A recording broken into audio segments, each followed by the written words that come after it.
I don't, can you hear me? I don't get to use a microphone too much, so bear with me, and I hope you understand Southern. That's what I speak. I do. Well, good to have you here. I want to thank Congressman Pence for being here. I know from recently watching you on YouTube, you're doing a lot to stop this health care bill, and I really appreciate this. The lack of transparency, the lack of knowledge behind this bill is something else. It's just ridiculous. Is Sharon here, Pardiak? Is Sharon Pardiak here? The mayor asked me to tell you how good the hospital is. I want to show you something. Stand up, hospital employees. Come up here. Come on up.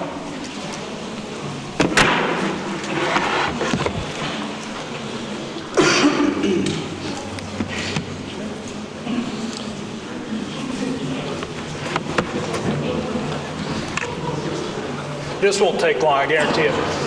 The mayor asked me to tell you how good the hospital is, and I want to tell you, last night I just was notified that we won a national award for customer service. Good job, guys.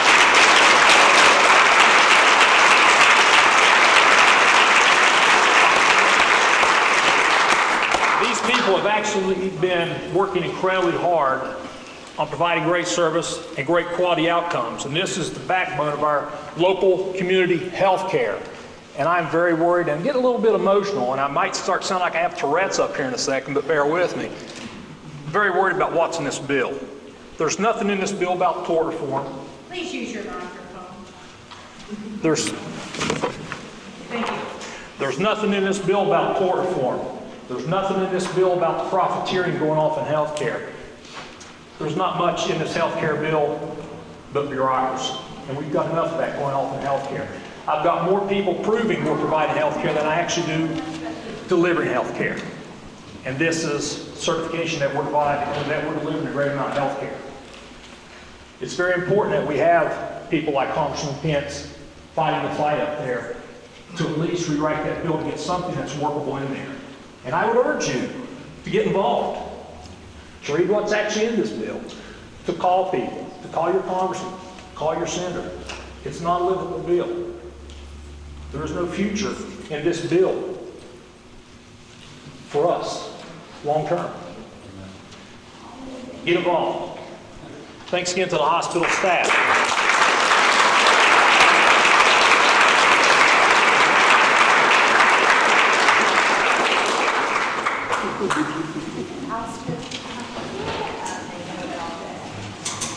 Mr. White, what do you see your future as without this bill?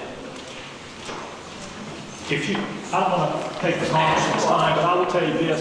I think the hospital over a period of decades will deteriorate because the money will not be there to replenish. But I'm going to tell you, having worked in cities like Houston, Beckley, West Virginia, Indianapolis, they're doing quite well because they've got the money. They've handpicked their patients, they've handpicked the procedures they want to do, and we have no choice but to send our paying patients there for tertiary plus care.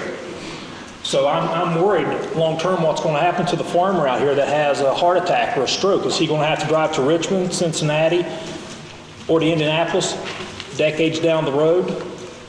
Because we just can't afford to provide it. You've got to understand, our hospital does a lot, but we're barely in the black right now. Barely. This carves out, this increases expenses to manufacturers, which are going to be passed on to us, which means our margin to put money back in the hospital, there will be no margin. There will be no increases in our hospital. There will be no new services coming here because we won't be able to provide the money to seed those services. So why are you asking the representative to vote no on this instead of working to change the bill 6 months ago, to work with the Democrats from day one to make the bill something that everybody likes? Well, I'll tell you this, I'm not a political being. I'm trying to run a hospital. I will tell you this. Him to say no. And I will encourage you to do this. Go back and put something into the bill that's fair and equitable for all of health care, not just special interests.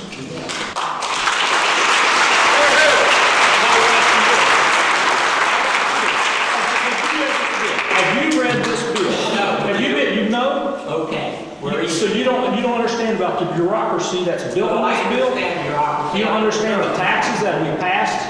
You don't understand, it's like going and buying a car and leaving it on the lot for 5 years. We won't even have this for 5 years. And then all of a sudden it appears, and there's not even a bill in existence right now to vote on. Why push something through?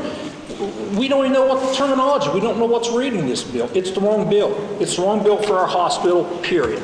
And you don't know what's in it, but you know it's wrong. I've You read, just told me you've never read it. I get briefings every day from the American Hospital Association. I get briefings from the American Medical Association.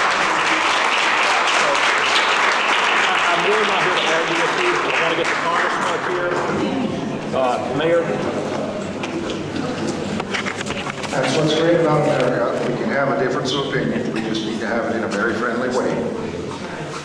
Today, we're honored that our congressman has come all the way from Washington to hold this town hall meeting. He's willing to listen to you. He's willing to talk to you. He's going to give you what he thinks, what he has read, and I'm sure he has read the bill. So at this time, I want you to honor Congressman Pence, our own congressman. Thank you.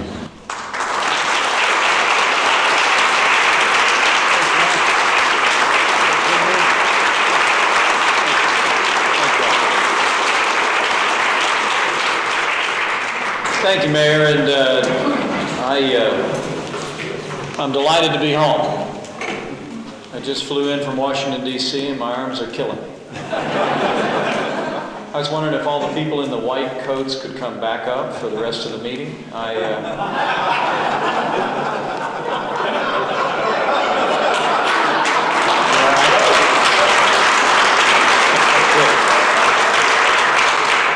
I'm kidding. I'm just trying to lighten it up a little bit.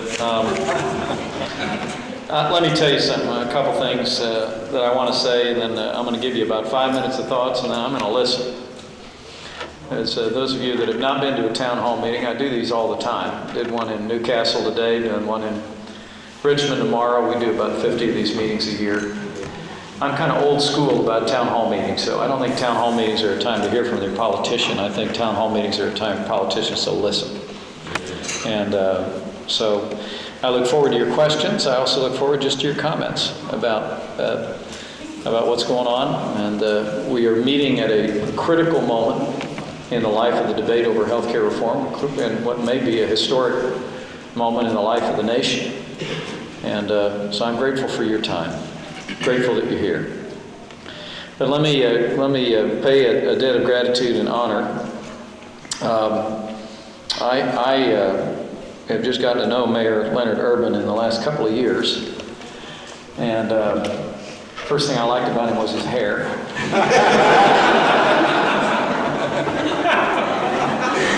But I want to tell you, with Exhibit A being carbon motors, this man is a tenacious advocate for the future of Connersville.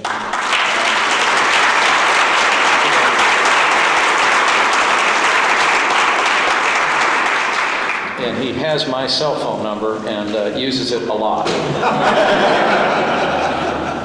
And it's been a joy to partner with him and Bill Lee in what I continue to be very excited about for the future of this community. Randy White, thank you for partnering in this meeting. Thank you for bringing your nationally recognized team here. I'm honored to be surrounded by such exceptional and dedicated public servants. And congratulations on your recent award. We're proud of this.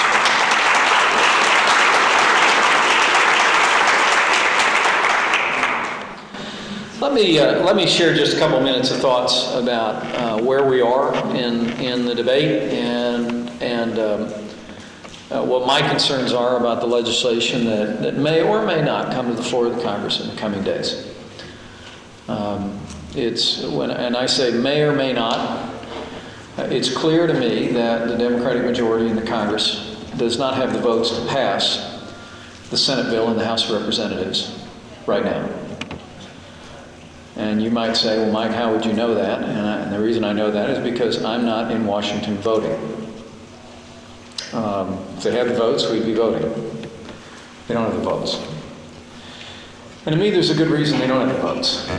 And that is because whether it was the more than 100 people that gathered today in Newcastle, or whether it's literally the thousands and thousands of Hoosiers that have come to town hall meetings from early last year all across this district. I think that quite at odds with what the administration has continued to state is that the American people don't understand what's in the bill. I think my sense from Hoosiers is people understand what's in this bill. People understand the direction this bill will take health care in America. And they don't want it. I truly believe that health care reform, other than national security and jobs, ought to be the next highest priority in this country. I have long championed innovation in health insurance reform. I've been a longtime supporter of health savings accounts, championing the expansion and availability of new insurance products, because I'll be honest with you, when I talk to small business owners in the city and on the farm over the last 9 years, I've heard more about the rising cost of health insurance than about any other issue. I mean, it's breaking the back of small business America. I have had small business owners, grown men, in tears on the phone with me the day that they received their premium notice. I had a guy, I'll never forget it, he called me up and he said, Mike, I've built this business from nothing for the last 25 years and I got to sell it. Because I can't make the decisions that somebody would have to make to keep the doors open and the lights on here. Because I just got my premium notice. It's another 50% increase in our health insurance premiums. And I know what I ought to do is cancel health insurance for my employees. But I love these people. I care about them. I know their kids. I know their grandkids. And I'm not going to cancel their insurance. But he said, I know that I've hit a Gordian knot here, and so I'm just going to have to sell the business. This is a real issue. It's a real issue. Inaction is not an option on health care reform. But the question is, what are we trying to do? I believe that the issue is cost of health insurance. I know that many liberals in Washington, D.C. have a desire to achieve something called universal coverage. They believe that the objective of health care reform should be that every American has coverage. Now, unless Randy White wants to correct me, this is a standard arguing point for me, Randy, because it's a credit to you and to the communities and to the nation. You know, this isn't true everywhere in the world, but if you are injured and you walk into a public emergency room anywhere in this country, you are going to be taken care of, whether you have insurance or not. And so Americans a long time ago decided that people have access to health care. But the question of universal coverage is about, do people have access to affordable health insurance? Okay? Now, as I said, the driving force in Washington today is to launch a massive new government bureaucracy paid for with hundreds of billions of dollars of higher taxes, and to mandate that every American purchase health insurance, whether they want it or need it or not. Let me say that again. At the very center of this goal for universal coverage begins with the mandate that every American purchase health insurance, whether they want it or need it or not. Secondly, there is a mandate that every business in this country offer health insurance or pay in the House bill an 8% payroll tax to the federal government so that they don't have to. Okay? And then there is the creation of this massive government exchange where, while it will be private insurance that is offered in the exchange, it will be government run. Government will dictate the terms. Government will dictate what is covered. It is, in a very real sense, I believe, a government takeover of healthcare. I had a reporter say to me today at the Indianapolis airport, they said, well, that's just a buzzword, that's just a talking point. I said to him, well, no, wait a minute. When you mandate that every American purchase insurance, you mandate that every business either provide it or pay for it, and you send every American who's left over to a government-run insurance exchange that controls what they're covered and what they pay, that's a government takeover of healthcare, and the American people don't want it. So you say what's your idea? Well, it's not just my idea, but I'll tell you what it is. And Randy just touched on one big piece of it. I think we can achieve incremental healthcare reform that we could pass on a bipartisan basis. We did a couple of things. Number one, let's let Americans purchase health insurance across state lines. The way they can purchase It's a Democrat in the United States Senate from Oregon named Ron Wyden. He's about as liberal as I am conservative. I mean, he's out there. But he has a bill to allow people to purchase health insurance across state lines, and Ron and I have been talking about it. Now, they've shut that completely out. They haven't even allowed consideration of it, but it's there, and it's bipartisan. But it's not acceptable to those that want to have that government-run exchange. They don't want to let people shop. I was on one of these Sunday morning TV shows one time with former Senator Tom Daschle, who has been one of the architects of the bill moving through the Congress. And I actually brought up the idea of buying insurance across state lines. And George Stephanopoulos on the show literally said, he turned to Senator Daschle and said, well, what would be wrong with that? And his response was, well, then it would be a race to the bottom as Americans shopped around the country for the least expensive health insurance. And I think even George Stephanopoulos went, and what would be wrong with that? What would be wrong with it is that some states require insurance, offer coverage in 20 areas. Some require insurance cover 30 things, 40 things. I mean, so you could get less coverage, but it'd be your decision what you're purchasing. Number one, allow Americans to purchase health insurance across state lines. Number two, you can't have health care reform without tort reform. We have to pass medical malpractice reform in this country to get the runaway cost of health care under control. Let me explain how it works, and these medical professionals would know better than I ever will. But here's how it's just been explained to me. And all that I'm advocating is that we would have a national law that would look like Indiana's medical malpractice laws.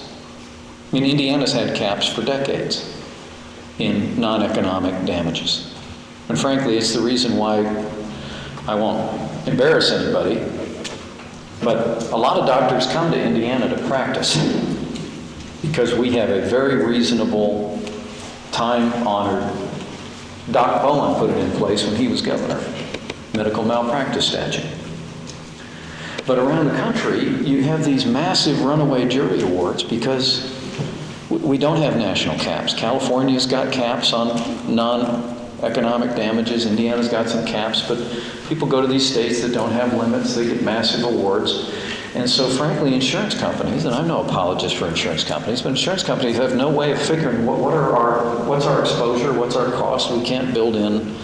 So rates go up and they go up and they go up. The second thing, though, this is more profound, is I actually think that the jury awards are not the biggest impact on healthcare. I've had experts tell me, maybe you can back it up or not, Randy, I've had experts tell me that upwards to a third of the cost of healthcare in this country falls in the category of what's called defensive medicine. Namely, that I'm getting a thumbs up over there. Namely, that doctors, you're saying higher. Here's how it works. I grew up in Columbus, down the road, which is hard to bring up during regionals, you know. But I grew up in Columbus. Dr. Reynolds has been my doctor my whole life, and his, most of it. And, if I go in to see Dr. Rao and I say, I got this thing, it's this ache in my back, and Dr. Rao, who's known me my whole life, says, well, you know what, that's when, you fell off that motorcycle at one time down by White River, don't worry about it, But some insurance company might be leaning over him and says that when you have that kind of a manifestation at that point of a person's body, there may be some infinitesimally small probability that that could be something like really bad. And so you need to go do 4 tests on that, or we're going to get sued in a medical malpractice case. And so he ordered the test, even though he knows it's from when I fell off the motorcycle. You know, the president said in a televised town hall meeting about a year ago, he said that sometimes doctors will do a tonsillectomy or something because they can make more money doing that. And I don't identify with that. If there's doctors out there that are doing procedures for a profit motive, I don't. But I haven't met a doctor yet that didn't tell me that they're prescribing therapies and treatments and tests because insurance companies lean over the back of it telling them that's what you have to do. It's called defensive medicine. And so reasonable limits on medical malpractice cases would immediately result in extraordinary savings, bringing down the cost of health insurance and, more importantly, bringing down the cost of health care in the long term. The last thing is, number 3, pre-existing conditions. I got some experience in this. When I lost my job back in 1993, we had a 2-year-old, a 1-year-old, and Audrey was in the oven, right? Mom was pregnant. So I was able to get a COBRA coverage from my previous employer for me and 2 of our kids, but Karen had a pre-existing condition. She couldn't get insurance. And she was about 4 months away from going to term. So we went to the State Guarantee Fund here in Indiana. Most states have them. We have a pretty good one. Businesses put money into it. Insurance companies put money into it. And it's basically the insurance of last resort for people who can't get insurance in the public marketplace. But it's really expensive. I think we were paying $2,500 a month for her coverage when she was pregnant. It was really, really tough for us when we were just getting started. But we did it because we need to have insurance coverage. God forbid something happened. And what we believe you can do is, after you've allowed people to purchase health insurance across state lines, created a competitive marketplace, all of a sudden you have insurance costs coming down. You pass medical malpractice reform. The savings from passing medical malpractice reform would be of a magnitude that, according to congressional budget officials, you could take the savings from that and spread a lot of money around the country to funds like the one I just described in Indiana, so that states would have resources, grants from the federal government to make that kind of insurance more affordable for people with pre-existing conditions, more lined up with what the ordinary marketplace is. So those 3 things to me that rely on the marketplace itself, allowing people to shop around, putting reasonable limits on malpractice cases, and then dealing with pre-existing conditions, I believe are the pathway forward. But we don't get to any of that unless we stop what's happening in the Congress this week. And lastly, my opposition to what's moving through the Congress is legion. It's for the reasons I stated. But specifically, the bill that they want to take up in the House is the bill that passed the Senate. The one with the sordid backroom deals, the Cornhusker kickback, the Louisiana purchase, and all that. That's all still in there. But most profoundly, and I'll say this as a pro-life American, the Senate bill provides public funds in the form of subsidies for insurance plans that cover elective abortion. That's the first time in American history we've ever used public funds or used public systems to provide coverage for elective abortion. It's in the bill. It's not a talking point. I don't trifle about this issue. We partnered with about 30 Democrats, maybe a little more, but there was a core of about 30 that stood firm against their own party. When the House bill passed, there was a cadre of Democrats, pro-life Democrats, that said, we will not vote for the House bill unless you put language in there known as the Hyde Amendment language that says no funds may be used to provide coverage for abortion. And up to the 11th hour, the leadership in the Congress opposed their own pro-life members and all of us But they finally relented, we brought the amendment, it passed, and we have that protection in the House bill. You do not have that protection in the Senate bill.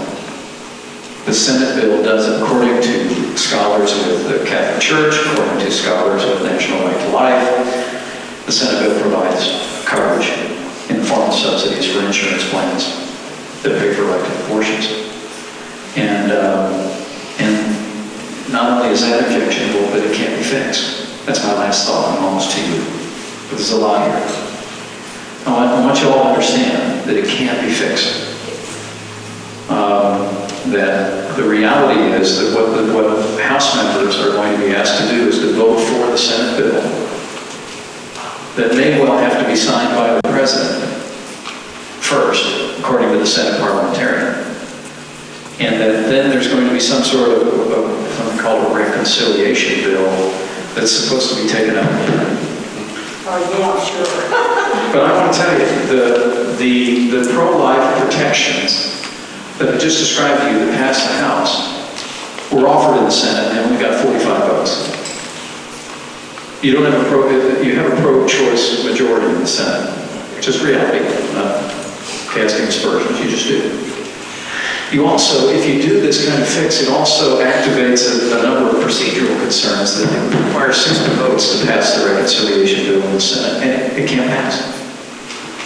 And so when I said, and I said this on television last night, the Senate bill can't be fixed.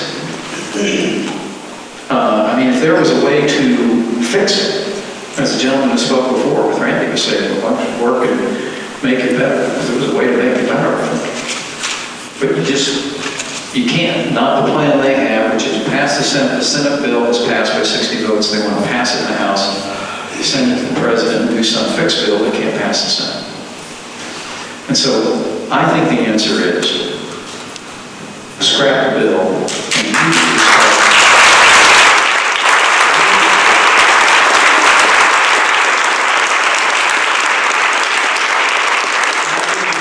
my pledge to all of you, and I'm going to go to your questions or more importantly your comments. My pledge to you is, and I'm literally praying that this will be the case, that the day after we stop this bill on the House floor,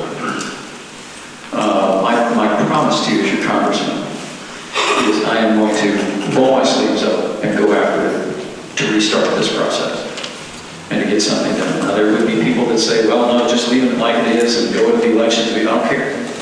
This is not an issue that can wait. And if I have Democrat colleagues like Ron White and others that want to work in good faith on a step-by-step approach, incremental approach, my promise to you as the people I work for is that we will work on that with good faith and sincerity.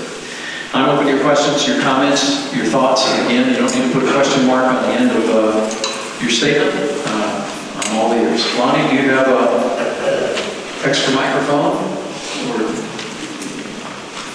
you want me to use this one? You want one around. Right, here's a question.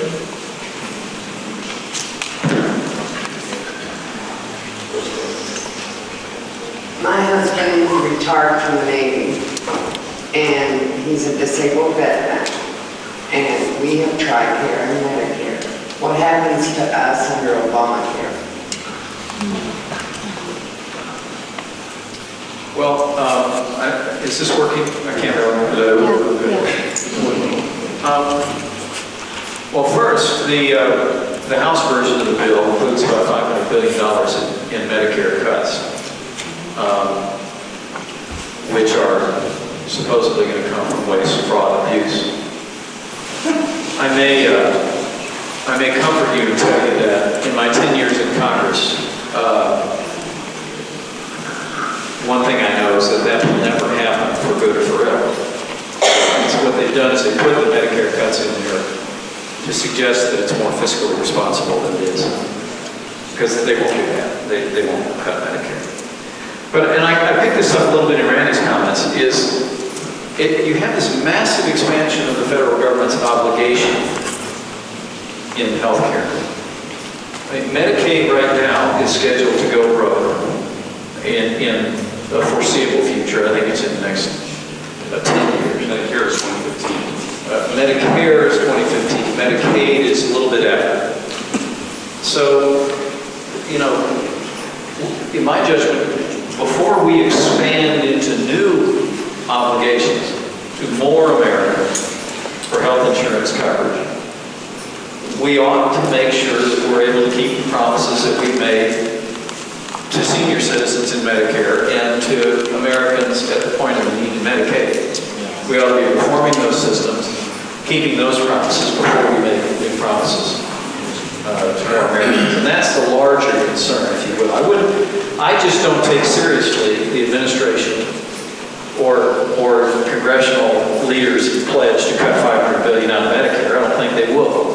And I think everybody knows they won't.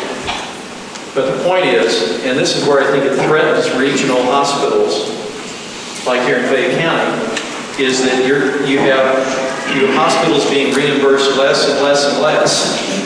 And as public systems are working on less and less and less money, it's precisely this kind of health care that will suffer. Randy, did you want to speak to that? But also, at that Congressman, talk about the dish payment cuts of $50 billion and explain what that means to smaller community hospitals like us. I'm sorry, The disproportionate share payments that are cut from Medicare and Medicaid and how that will affect the small community hospitals. Right. Well, it's just the short answer is you get the short end of the stick on that issue. And it'll only worsen. It'll only worsen for communities of this size. And so it's almost like you run the credit card all the way up and you go out on a shopping spree with that. It's a real argument against making a large new commitment to a government program before when you've got these current systems in communities like this that are already getting the short end. Fine. Mr. Congressman, if I may, I'd like to explain to him why, a little more reasonable stance why I'm so against this. We're in a very high unemployment area here, and I'm hoping that with your help and with the knowledge of Carbon Motors, that they can get that company going here. We need that company, and I appreciate all your effort with that. We as a hospital are required to take care of anybody that comes to the ER, and what you're talking about is we at least have to do a medical screening exam. And I'll clarify that. If you've got a broken arm or something severe, we've got to take care of it. But we don't have to take care of something that may have been chronic for 2 years. But when you come to that ER and you don't have insurance and you need a very expensive procedure done, we are required to give you that. That dish payment, this type of an economy, helps us to get reimbursed a very small amount to keep doing those services. So when you have cuts in insurance, right now we've got $300 million of cuts going on in this state with Medicaid. And then you pull that out from underneath us, this is what I'm telling you, it will have a dramatic effect to our healthcare economy here in this community of 635 employees that are taxpayers and will make a pretty decent wage because they have a high degree of education. But it's also going to affect our partners such as Grandview. And how many employees do you have, sir? 170. We're talking a large bit of the economy, and I will tell you, and here's why I'm so against this bill, because it does not address those things. There is profiteering in larger cities of these health cares where doctors will take paying patients away from the hospital and give the hospitals the ones who don't pay or the ones who are low pay. They have a big mansion, the hospital's trying to figure out how to stay alive. I think that's just absolutely horrible. And it takes away from you, and it takes away from me. So I wanted to make sure you understood that very specific point. Very helpful. Thank you. Yeah, I just go back to, I think, remember when Rushville down the road closed their maternity ward? Ken? I'm sorry, sir. Please. Go ahead. Congressman, I got 4 questions, and they'll be very simple answers. Number 1, do you know anything about the Carbon Motors money and when they will get that so they can start hiring people here in our area? The next question is, how long in your professional knowledge do you think our government can continue to spend money? And the third question, will the government bail out all these states that are in deficit spending? And the fourth one is, do you think you could encourage our mayor to have a tea party here in Connersville?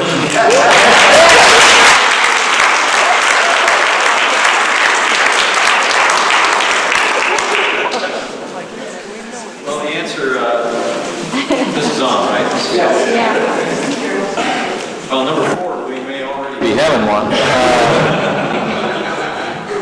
Well, the government bailout states, the Senate just passed $150 billion in another tranche of the stimulus bill. A lot of that is state aid. So I think you'll continue under this administration to see a lot of pushing funds into the states to the extent they can. Carbon motors, I could answer that question, but then I'd have to kill you.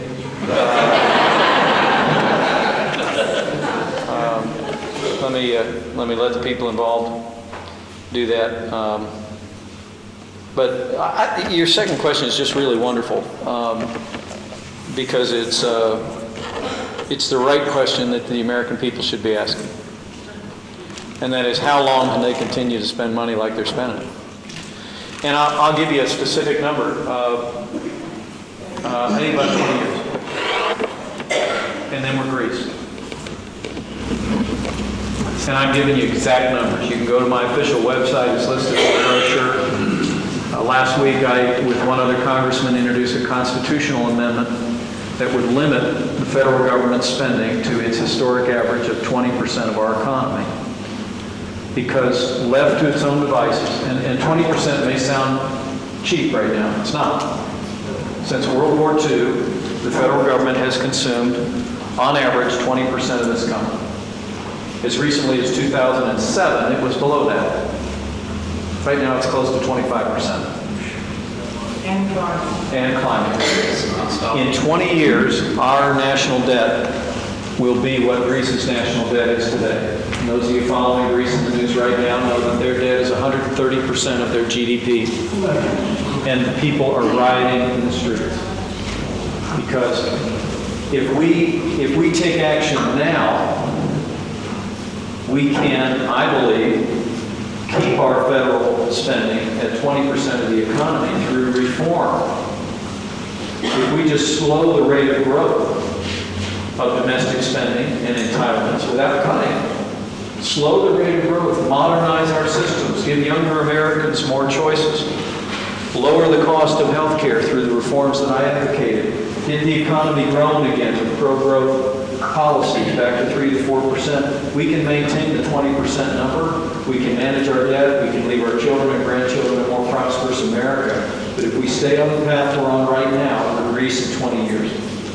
And the only choice you have then is double taxes, double, or cut, and I mean cut, Social Security, and Medicare, and Medicaid, and defense spending. Everything but interest on national debt, you can cut. Or, lastly, worse, inflate the money,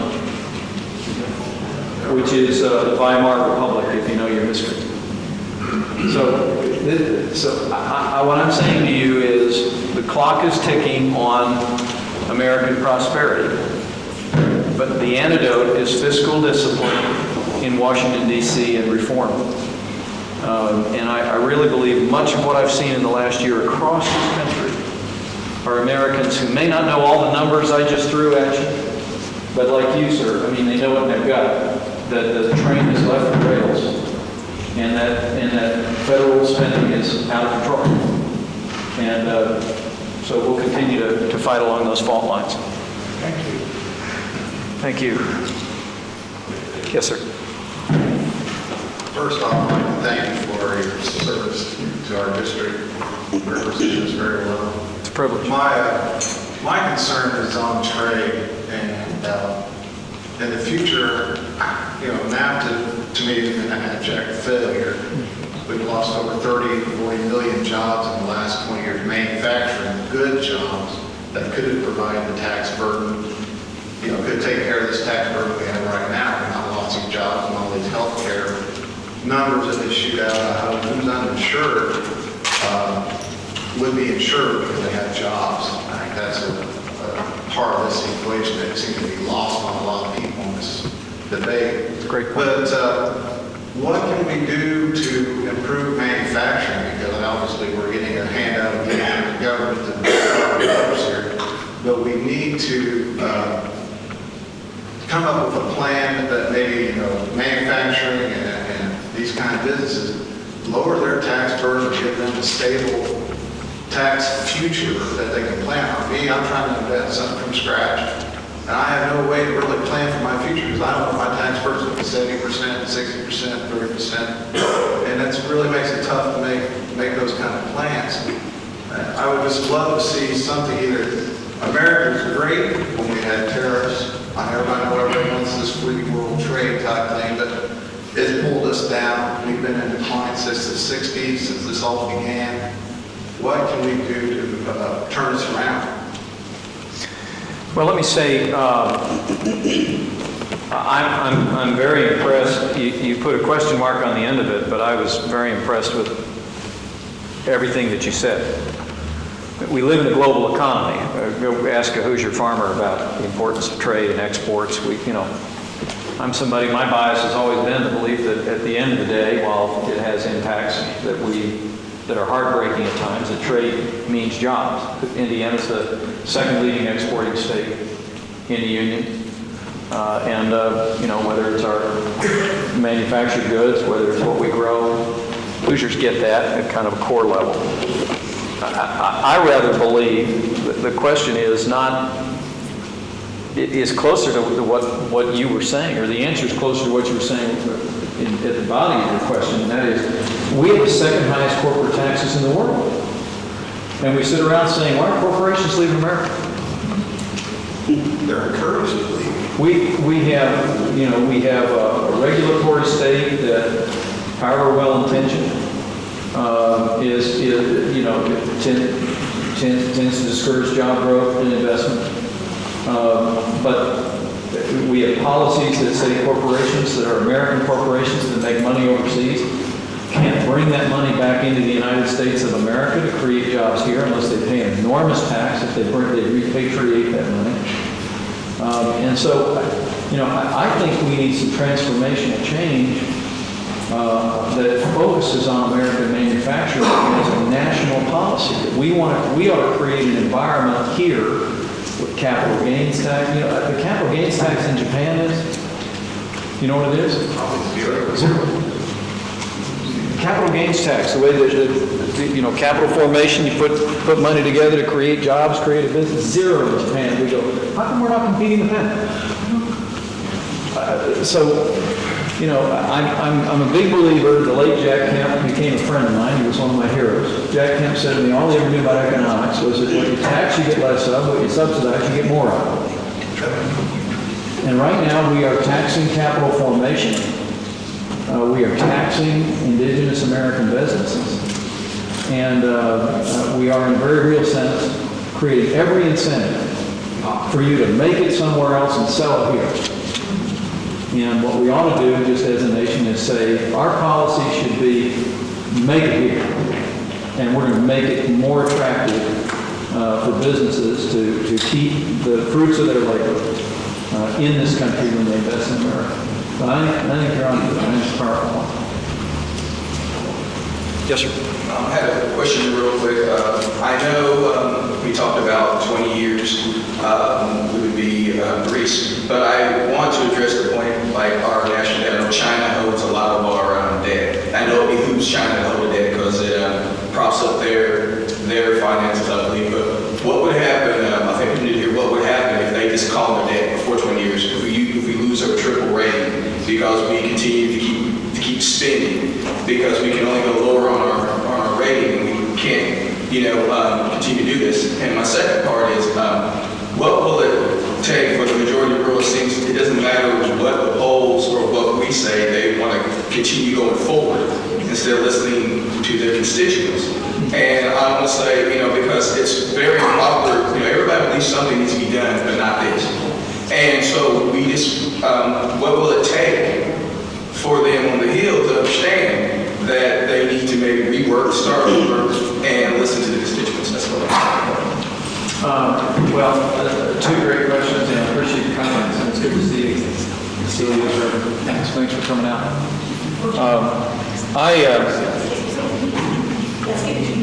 Let me, hope it wasn't something I said. The issue of our debt to China is a profound issue, because China is a communist dictatorship.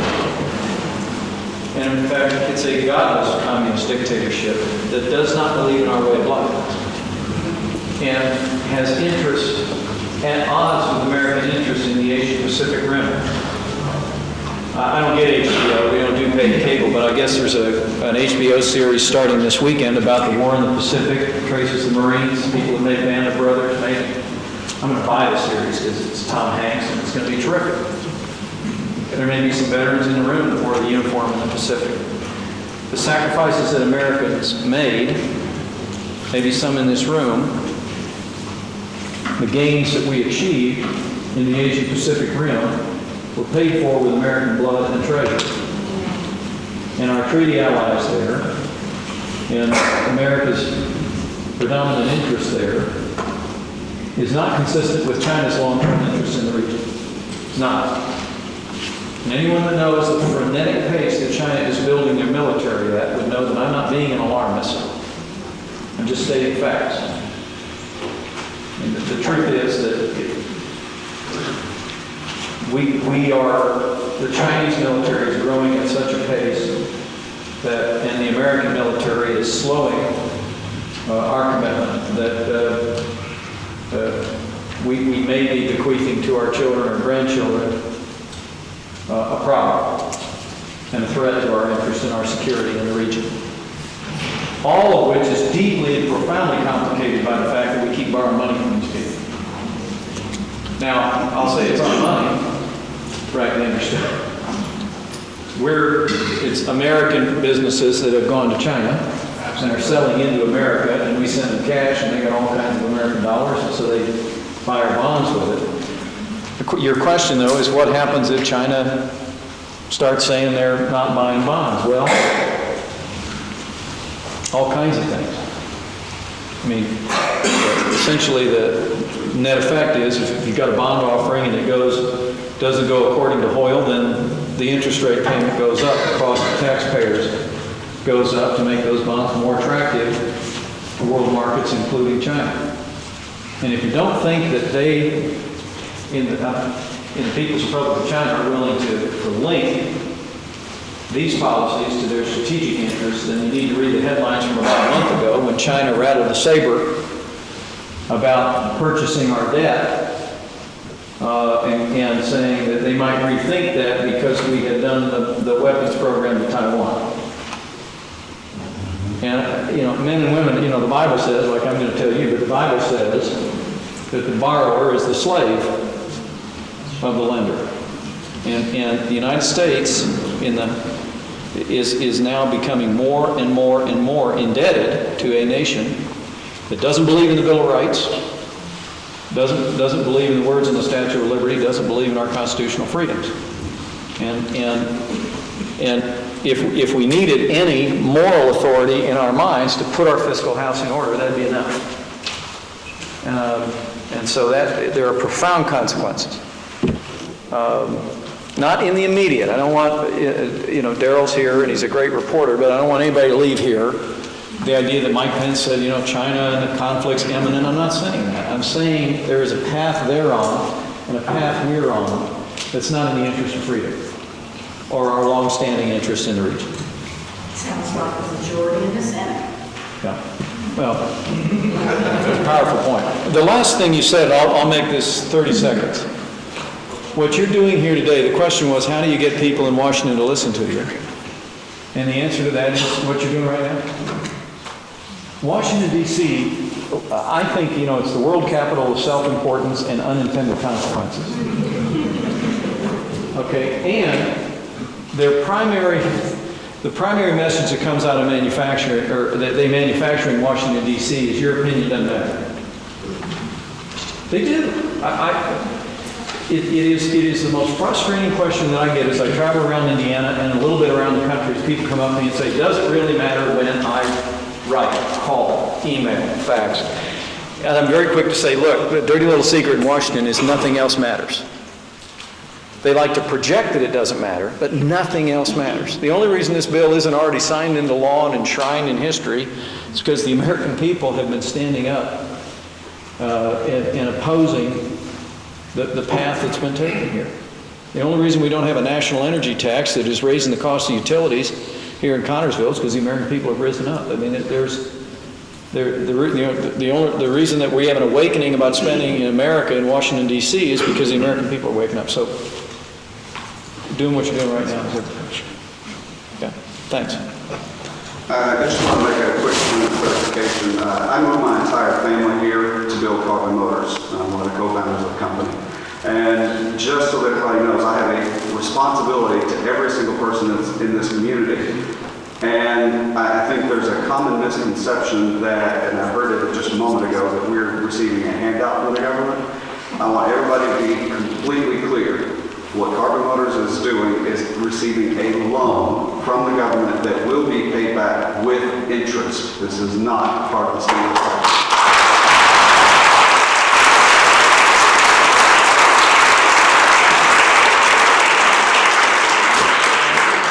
Thank you. It's great to have you in town. It really is. Yes, ma'am.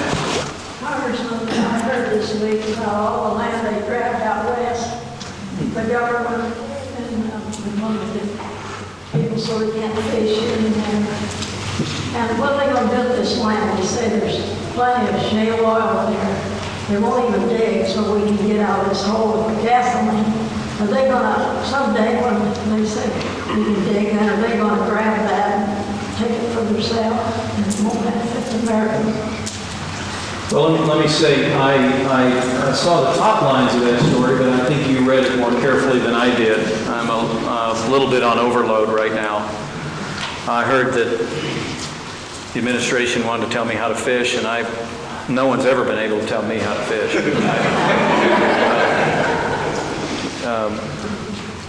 But you touch on a very powerful point, and that is that there has been an effort to offline resources in this country.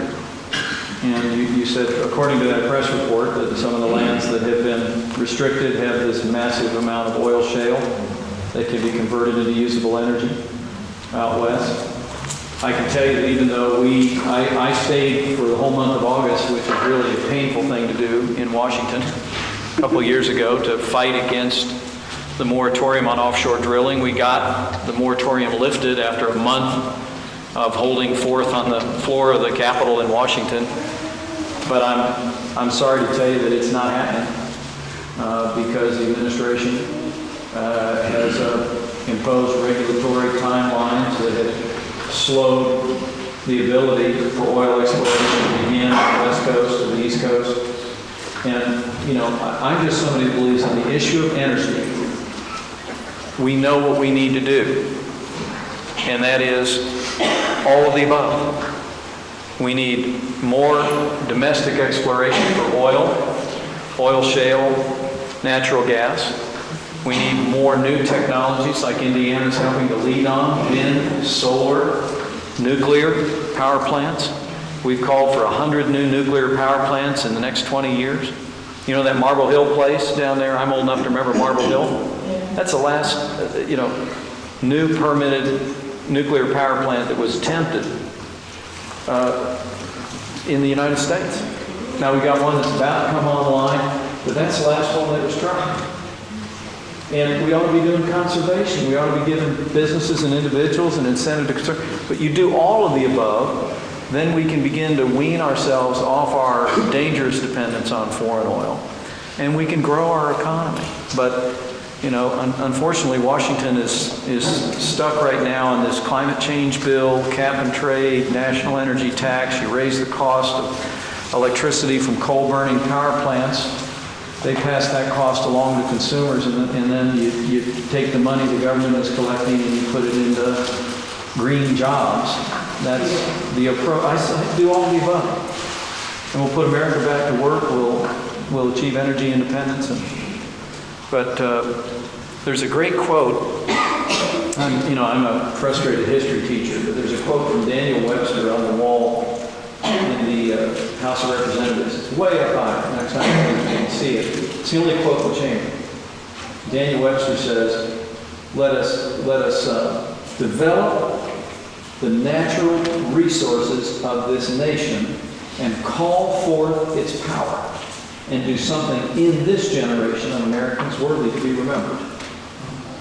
I mean, the first 5, 6 generations of Americans understood that our natural resources were part of our God-given national greatness. And right now, we are now at least a generation away, a generation from embracing those resources in an unapologetic way. We've got to get back to it. But in an environmentally responsible way, but we can do all that. A couple more here. Thank you all. We've got 5 or 7 more minutes. But I don't run out the door. I'm not like Elvis has left the building. I don't want to take any more of your time than we have. Good to see you. I'm Pence. Thank you for being here today. Good to see you. Thank you for your support of the Constitution and your conservative ways. My question concerns health care. How much impact on our national health care do the federal felons, aka illegal aliens, that are using the system out of our pocket, costing us, and what effect would it have if they were no longer involved in our health care? Well, I've seen studies over the years about impacts, particularly in border states, in the emergency care category, for what's estimated to be, between 10 and 15 million people that are in this country illegally. We made efforts in the House version of the bill to prevent illegal immigrants from having access to government-run insurance. Those amendments were defeated again and again and again. And our sense is, at least with regard to the House bill and the Senate bill, that you create this government-run insurance system that it becomes available for persons that are not are in this country illegally. Now I know the administration has said that, and Joe Wilson had a different opinion. That was over. But I'm telling you, we tried to introduce one amendment after another in the House bill to make sure that illegal immigrants didn't have access to government subsidized insurance in these exchanges, and it was rejected and rejected and rejected and rejected. And so that cost is built in, but there's a reality today, as you're saying, in our healthcare economy about that impact, and it largely falls on emergency rooms in border state areas, and it's significant. Hey. Thank you, Congressman. Okay, I have a couple of questions here. The first is more of a rhetorical question about, you had stated that the target for government spending was 20 to 25% of our gross domestic product. Now, one of the things that I learned last week at a summit with former Secretary of Health and Human Services, Michael Leavitt, he had stated that the United States is currently spending about 17% of our GDP on healthcare costs, as opposed to our ODEC neighbors who are spending about 10%. So knowing that with the system that we already have in place, which we acknowledge is broken, thinking that it's going to cost more to fix that, is it realistic to say that keeping within that 20 to 25%? Next is, we talked about Medicare cuts and some of those big ticket items. We're hearing a lot of these big numbers, and one of the things that affects pharmacy, which we're intimately familiar with, is a $6 billion fraud, waste, and abuse provision that's gone in, which is called short cycle dispensing. Basically, a piece of marketing material was floated over to the CBO that said that remote dispensing, which is kind of like a Pyxis machine for people that are in the hospital, and multi-dose packaging in the institution, said that basically that the Medicare D system could save about $6 billion. Well, what they don't take into consideration is that 7 days at a time, dispensing to nursing homes, assisted livings, prisons, things like that are covered by the Medicare D system, is that on our current system, we're dispensing 30 days at a time. And so what that would do to independent pharmacy providers, including the national providers like Omnicare and For America, it would quadruple our labor cost in a system where, because we're dispensing every 7 days versus every 30 days. And so what ended up being, Talis was the manufacturer, that they make these big machines. This got floated over, they cited a study that was on very, very shaky ground. And so now that's part of the healthcare reform, which threatens to put us out of business. Wow. Because when you're operating on an average net income of 2 to 3%, you're talking about taking wages to 48% of your operating budget. It's almost impossible. Second. Well, number one, thanks for the heads up on the the $6 billion piece. I'd love to get an email or a letter from you all about that. My hope is, I believe we can stop the Senate bill from passing the House. And as we start over, these are the kind of ideas that we want to be informed about and be helpful with. With regard, I think you're right. I've heard numbers ranging that healthcare percentage of our GDP is 17 to 19%. The short answer is, if we essentially have, if we launch this government takeover of healthcare, then absolutely not. I don't see any conceivable way. If we massively expand the federal government's role in our healthcare economy, I don't know how we could ever envision our government consuming the portion of the economy that it has historically taken, which is 20%. And since World War II, we have created the freest and most prosperous nation in the history of mankind with 20 cents on the dollar from the American people. Now that's just 20 cents on the dollar for the feds, your state, your local, everything, it goes higher. But 20 cents on the dollar has been the average. But to your point, if the federal government just lurches into, now you say, well, but Mike, no, wait a minute, no, we're not really nationalizing this. You're right. Even in these big exchanges, you would still have private health insurance companies, but they would be government run in the sense that their terms and conditions would be dictated by the government, which really doesn't work. I mean, the truth is, Barney Frank, who you may have heard of, is a liberal lion and an advocate for what he believes in, and he's a candid man. I actually have a good relationship with him. He was asked one time by a reporter on camera, well, why are you supporting the House version of the bill when you're somebody that believes in a single-payer system, socialized medicine? And he said, well, because this bill is the quickest way to get to a single-payer system. He said it on camera. I mean, I think they know what we're launching here is an economically unviable intermediate step to socialized medicine in America. I don't know that for a fact, but I just think you're dealing with very smart people, and they can't, the numbers don't add up with this exchange stuff. Let's do a supposition.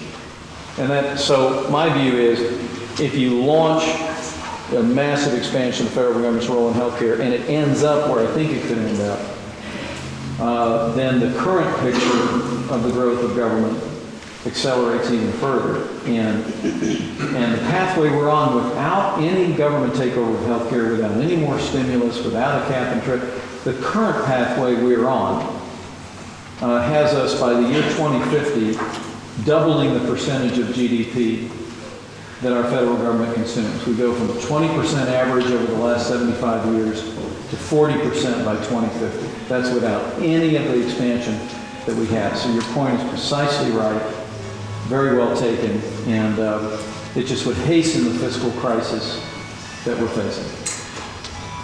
Okay? I just want to say that the American people are the greatest people in mass in the world. And they've been very patient over the years, and they've dealt with a lot of political people that come and go. They're not all honest. And we've been very, very patient. Do you think there will ever come a point when our patience is out? And they accuse us all the time that we're going to keep the guns and like bullets and all this. Will there ever come a time when our patience wears out? I know this is the back of everybody's mind because you see it in all other countries. Let me say emphatically that I think the American people know we can't borrow and spend and bail our way back to a growing economy. They know we can't continue to pile up a mountain range of debt on our children and grandchildren, borrowed from countries that are antithetical to our way of life. I think they know as government expands, freedom contracts, and I think they know that under both political parties, that we've been on a pathway of more government, more spending, fiscal irresponsibility, and an erosion of those core ideals of limited government upon which the country was founded. I think that, I mean, really, I spent most of my first 6 years in Congress battling against the big spenders in my own party and a president of my own party who was growing government without regard to future generations of Americans. And now, that being said, so I think there is a great deal of frustration out there. But I don't believe for a moment, not a thought, that the American people don't know what to do with that. And Thomas Jefferson said what was miraculous about this people that had taken to these shores and had colonized the country for 200 years was, he said, what's miraculous about the American people is that every man or woman responds to the call of the law in their hearts. That's what Jefferson said. Americans cherish the rule of law. We understand the rule of law. We understand the importance of public institutions. And we know the right place to go when you're tired of your government is on the first Tuesday in November. And I think a lot of Americans are right.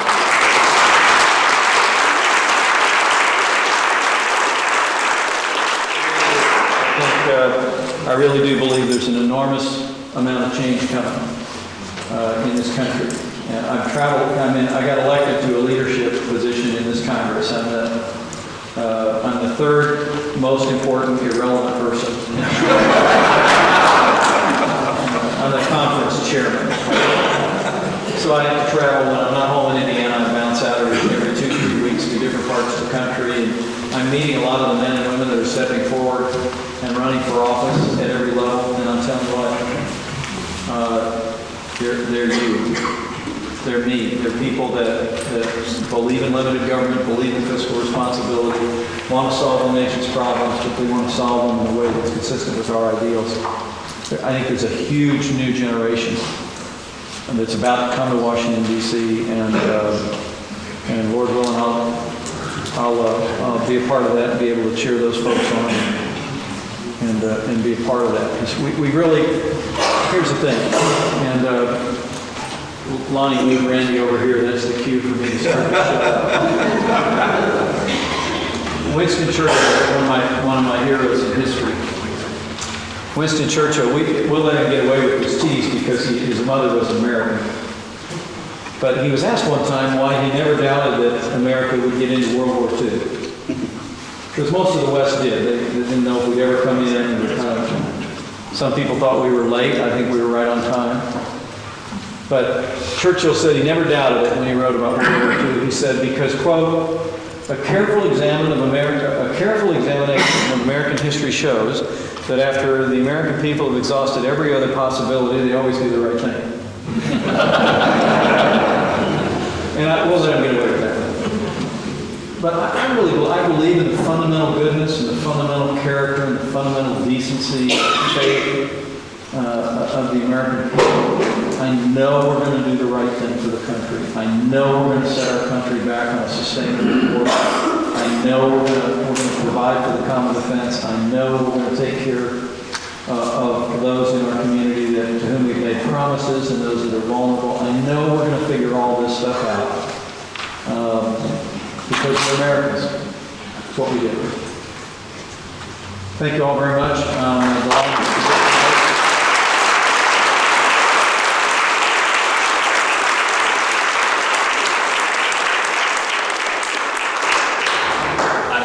Thank you all for coming, and this is something you need to get involved in. So get out there and read about it and become involved either way to make your decision for yourself. Thanks all for coming.